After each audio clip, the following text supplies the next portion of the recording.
I drive long distances for work. Mostly at night. I've seen things. Animals running across the road. People walking miles in the dark. Cars breaking down in the middle of nowhere. But nothing prepared me for what happened last year on the M1 highway in South Africa. That night, the road was almost empty. Just me, my truck, and the open road. The only light came from my headlights and the occasional road sign. It was past midnight, the kind of hour when the world feels different, quieter and wrong. I was near a stretch of road known for accidents when I saw her. A woman standing by the roadside, barefoot, wearing a light-colored dress. She wasn't waving or signaling for help. She just stood there, facing the road, her long hair covering her face. I slowed down, thinking maybe she was in trouble, but something felt off. Her clothes looked old, almost dirty. No bag, no phone, nothing. Just standing there in the middle of nowhere. As I passed her, I glanced in my side mirror. She was gone. I blinked. My stomach twisted. There was no way she could have moved that fast. I checked the rearview mirror. Nothing. Just the empty road stretching behind me. I told myself I was tired, imagining things. I turned up the radio, trying to shake the unease creeping up my spine. Then, I felt it. The temperature inside my truck dropped. My arms broke out in goosebumps. The air smelled different, damp, like old, wet earth. And then, I heard breathing, slow, shaky, right behind me. I gripped the wheel so tight my knuckles ached. I didn't want to look. Every instinct told me not to, but I had to. I checked the mirror. She was in my back seat, my chest locked up. She was sitting there, still, her face hidden by her hair. Her hands rested on her lap, fingers long and pale. I slammed the brakes. My truck skidded to a stop. My breath was loud in my ears. I turned around, empty. The seat was bare, no footprints, no sign anyone had been there. I didn't wait. I floored it, heart pounding, refusing to look in the mirrors again. I just drove, faster than I should have, until I saw the lights of a petrol station. I pulled in, shaking. The attendant must have noticed because he walked over. "You all right, boss?" I swallowed hard. I think I saw something back there. His face changed. On the highway. I nodded. He glanced toward the road and let out a breath. "You're not the first. People see her sometimes. A woman. She gets into cars." My mouth went dry. "Who is she?" He hesitated. "They say she died there years ago. Hit by a truck. Never made it home." He looked at my truck, then back at me. "Did she say anything?" I shook my head. His expression darkened. "Good. If she speaks, it means she's taking you with her." I left without another word. I've driven that road since, but never at night, and I never, ever stop. This happened 2 years ago on a highway in Kenya. I was driving from Nairobi to Mombasa, a long and lonely road that stretches 4 miles, with nothing but darkness at night. I had left late, thinking I could beat traffic, but by the time I was halfway through, I realized I had made a mistake. It was past midnight, and there were barely any cars on the road.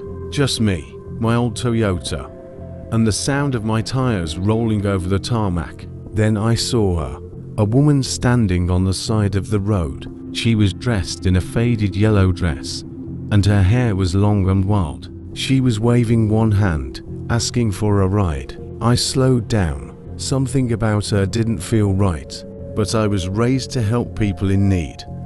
And a lone woman in the middle of nowhere. It didn't sit well with me to just leave her there. I pulled over and lowered my window. "Where are you going?" I asked. She didn't answer right away. She just stood there, staring at me. Her eyes looked empty. Then she finally spoke. "Mombasa."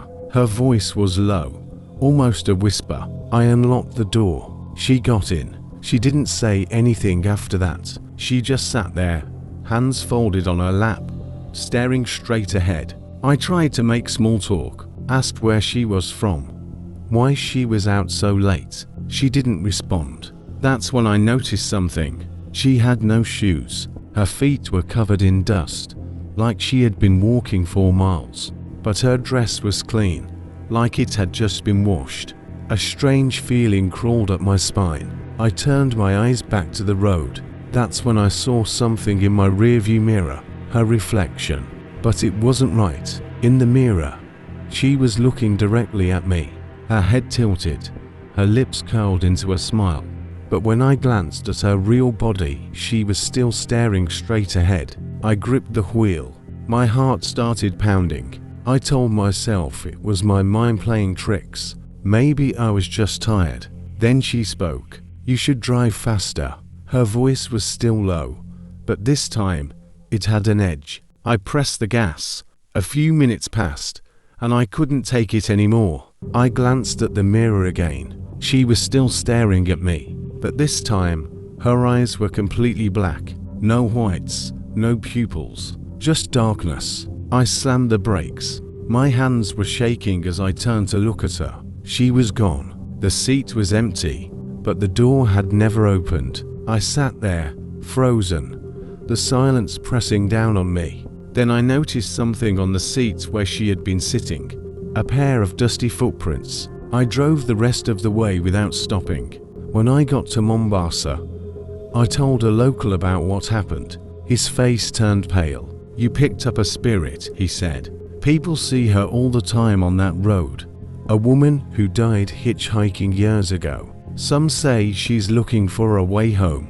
Others say if you don't pick her up, she follows you instead." I don't know what would have happened if I had ignored her, but I never drive that highway at night anymore. I never believed in ghosts. I thought those stories were just meant to scare people, until one night when I saw something I still can't explain. It happened on the M1 highway, a road known for strange disappearances and ghostly encounters. That night, I was driving alone. The road stretched endlessly ahead of me, empty and quiet. Only my headlights cut through the darkness. I was tired, but I had to keep going. Then I saw her, a woman standing by the roadside. She was wearing a light dress that almost seemed to glow. Her head was tilted down, her face hidden by her long, dark hair. She raised her hand as if asking for a ride. I don't know why, but a chill ran down my spine. Something about her felt wrong. I didn't stop. I kept driving, my hands gripping the wheel tightly. The further I went, the colder the air inside my car felt. Then I saw something that made my blood run cold. I looked in my rearview mirror. She was sitting in my back seat. My heart stopped. I knew my doors were locked. I never pulled over. So how was she there? I forced myself to look at the mirror again. She was still there, but this time, she was smiling. A slow, unnatural smile. I slammed my brakes. The car screeched to a stop. I spun around. The back seat was empty, but my skin crawled when I saw the back window. There was a handprint on the glass, a small, fogged handprint from the inside. I didn't wait to understand what had happened. I hit the gas and drove as fast as I could. When I reached the next town, I stopped at a petrol station. An old man was working there. He took one look at me and asked, "You saw her, didn't you?" I couldn't even speak. I just nodded. He sighed and said, "You're lucky you didn't stop. Not everyone who picks her up makes it to the next town." I never drove the M1 at night again. And if you ever do, keep your eyes forward, and whatever you do, don't stop.